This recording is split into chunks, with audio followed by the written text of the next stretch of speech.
NCP করি। এখন তো একটু এনসিপি পক্ষে কথা যাবে, মানে 2 দিনের রাজনীতিতে 2 ত্যাগ। তো এনসিপি করে বলে এই জন্য বাসাটা ছেড়ে দেওয়ার নির্দেশ আর কি। পুরুষ মানুষের আগাগোড়া পুরো জীবনটাই মনে হয় ত্যাগ তিতিক্ষার জীবন। আজকে এনসিপি করে বলে, আপনারা জানেন যে আমি একটা বাসার ছাদে থাকতাম চিলেকোঠায়। তো দীর্ঘদিন প্রায় 2-3 বছর এখানে। তো এনসিপি করে বলে এই জন্য বাসাটা ছেড়ে দেওয়ার নির্দেশ আর কি। একটা বাড়িতে তো অনেকগুলো মালিক থাকে, একটা পক্ষ একটা না, 2-3টা পক্ষ আর কি খুব নানানভাবে ডিস্টার্ব করতেছে। আবার যারা ডিস্টার্ব করতেছে তাদের ভিতরে একজন আবার সরকারি দলের উপরের কোনো কর্মকর্তার সাথে আছে। তো তার ভাতিজা না কিরকম যেন আর কি। তো ওই পাওয়ারটাও আছে সরকারি দল থাকলে, যেটা হয় আর কি, পাওয়ার না দেখালেও পাওয়ার আইসা পড়ে। আর ব্যাপার হচ্ছে যে আমি একটা কোম্পানিতে হচ্ছে ব্র্যান্ড অ্যাম্বাসেডর ছিলাম। একদম মানে 300 টাকার স্ট্যাম্পে সাইন করা, 1 বছরের জন্য চুক্তিবদ্ধ ছিলাম। তো মানে 2 দিনের রাজনীতিতে 2 ত্যাগ, বিষয়টা এরকম।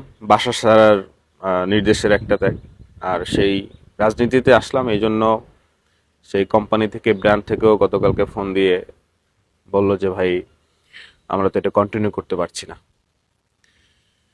তো ওই মানে ব্র্যান্ড থেকে যেই আমি মানে আমার স্যালারিটা পেতাম, ভালো একটা স্যালারি পেতাম, এবং এমনও ব্যাপারটা হয়ে গেছে যে এখন তো ফেসবুক ইনকাম কম, মানে এই মাসে আমি যে ফেসবুক থেকে ইনকাম পেলাম এটার চেয়েও ওই স্যালারিটা আমার বড় ছিল, বেশি ছিল, ভালো একটা স্যালারি ছিল।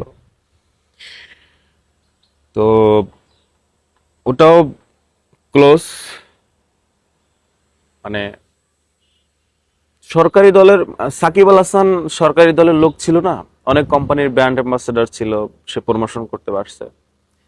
আসলে সরকারি দলে থাকাটা থাকতে পারলে অনেক সুবিধা আছে, অনেক লাভ আছে, অনেক কিছু না চাইতেও পাওয়া যায়, অনেক বাধা বিপত্তি আসতে চাইলেও আসতে পারে না। জীবনটা আসলে জোয়ার ভাটার মতো, কখনো উপরে উঠে কখনো নিচে নামে। এটা অবশ্যই আমার জন্য ধাক্কা, কিন্তু কনফিডেন্সের বিষয় হচ্ছে, মজার বিষয় হচ্ছে যে আমি এর চেয়ে আরো অনেক বড় বড় ধাক্কা সামলে আসছি। আমার ব্র্যান্ড অ্যাম্বাসেডর 1 বছরের চুক্তিতে ছিল, তো সেটা 2-4 মাসের মাথায় ক্লোজ হয়ে গেল। এটা পেমেন্টটা খুব আমার একটা ব্যাকআপ ছিল, যেহেতু এখন ফেসবুক ইনকাম কম, আরো খুবই মানে গুরুত্বপূর্ণ ব্যাকআপ ছিল।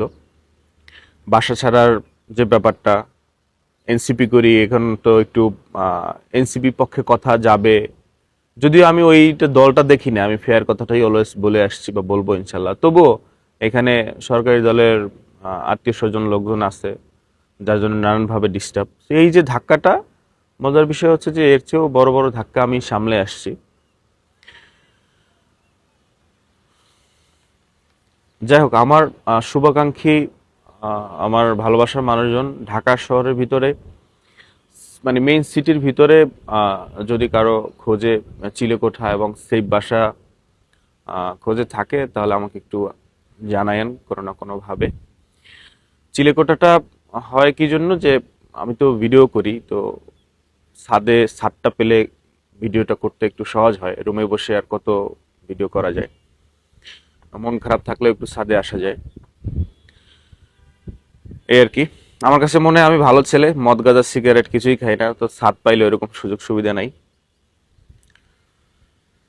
এই তো আর কি। ত্যাগ তিতিক্ষা মানুষের জীবনে থাকবে, মানুষের জীবনে ত্যাগ তিতিক্ষা, মানুষের না পুরুষের জীবনে এগুলো থাকবে। ঠিক আছে তাহলে আর কি, আল্লাহ তাআলা